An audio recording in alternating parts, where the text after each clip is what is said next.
Welcome to Tech Brothers with Amir. In this video, we are going to learn about if condition in Azure Data Factory and how to use it. So let's go to the Azure Data Factory and take a look. Here we are in Azure Data Factory and I'm in an author and I'm creating a pipeline. So I'm going to go ahead and create a new pipeline.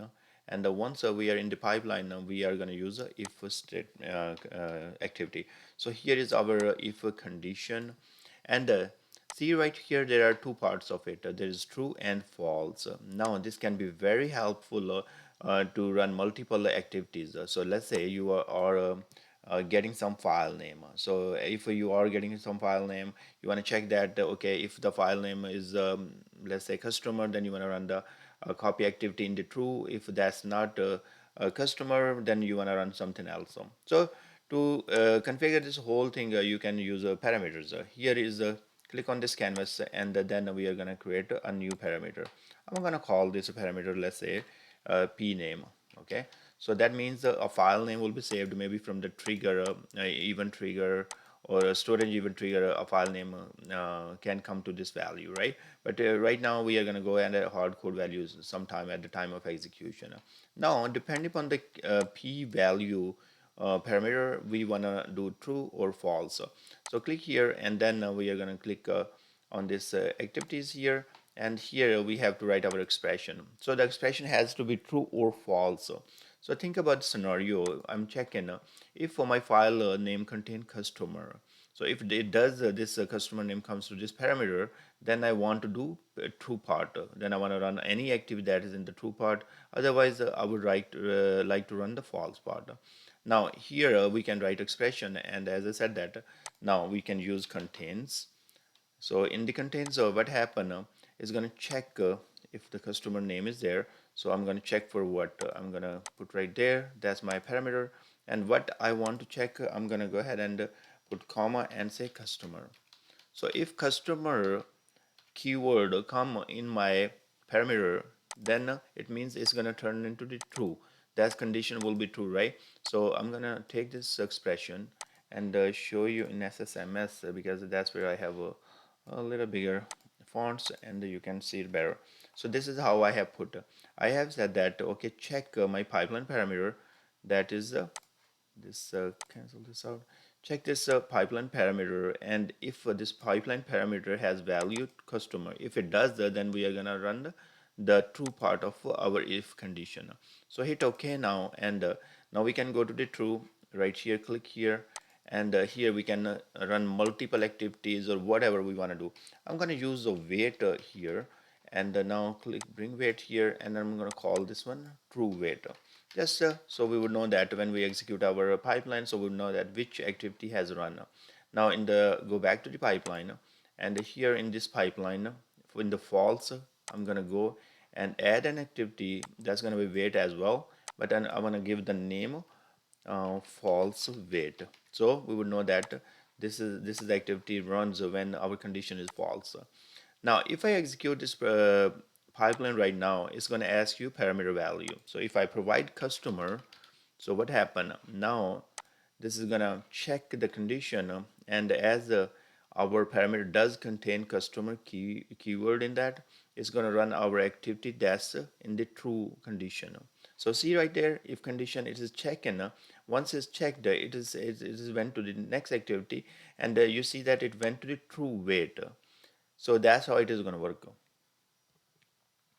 Now, next, if you want to see, I mean, there is nothing really to see here, and that was just a wait, and we can see that it executed the true wait. Now, if we debug again and provide the value, maybe um, my test file.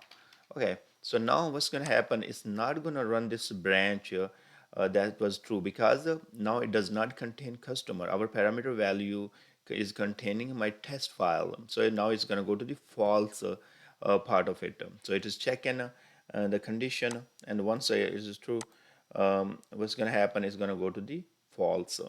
Now this can this give you actually two options, right? So you can either your value is true or false, and depending on that you can run further activities in the true or false branch. So that's great. And now what we can do, your parameter is here, and in this experiment what we did, we used the parameter string. Now let's go ahead and check another value for the parameter and use some different expressions. So I'm going to say uh, p number. Okay, so if p number parameter, that's integer type. Now if the value is 10, what's going to happen? I would like to run some activity that's in the true, otherwise don't run it. So we can do a lot of expressions there. Let's go to the conditional if condition, go here. Let's delete this guy, go back to expressions again, and here, and now what we are saying, maybe greater. So we are using greater function here, and greater or equal as well. So I'm going to use greater. So I'm saying if my parameter p number is greater than 10, so do what? And here I'm going to say comma 10.